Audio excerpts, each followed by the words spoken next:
Auto suppliers are bearing the brunt of the ongoing strike. Analysts estimate they've lost more than $2.5 billion in the first month of the strike alone.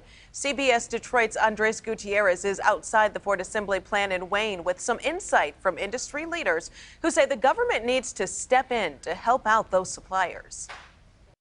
So far, Ford has laid off more than 2,500 workers because of the strike here in Wayne, Chicago, and Kentucky.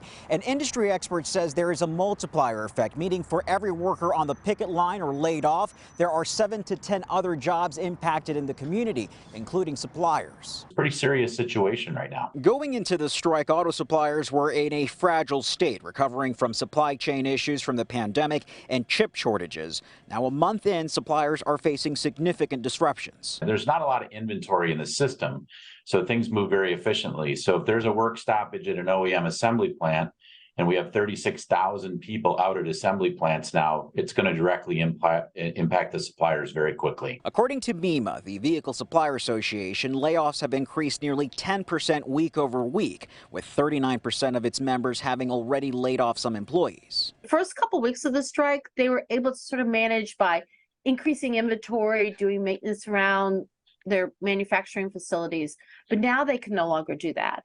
And if they do no longer have customers of which they can sell their components to or their parts to, they no longer will need to have those workers in place. The trade association is set to have conversations with the White House on Friday to convince them to establish a loan or grant program to help suppliers weather the strike. The reality is we need them to act now because we cannot afford as an industry to lose 50 to 70% of our employment overall. The ability for us to ramp back up as an industry will be grossly diminished. Suppliers are also worried about this. That labor can go look for other jobs, and probably will, because there are other companies hiring and other industries hiring. So one of our big concerns is starting back up and the labor and the system being able to make parts and get them back just in time into the assembly plants again. The trade association did point out that half of the suppliers who haven't started layoffs plan to do so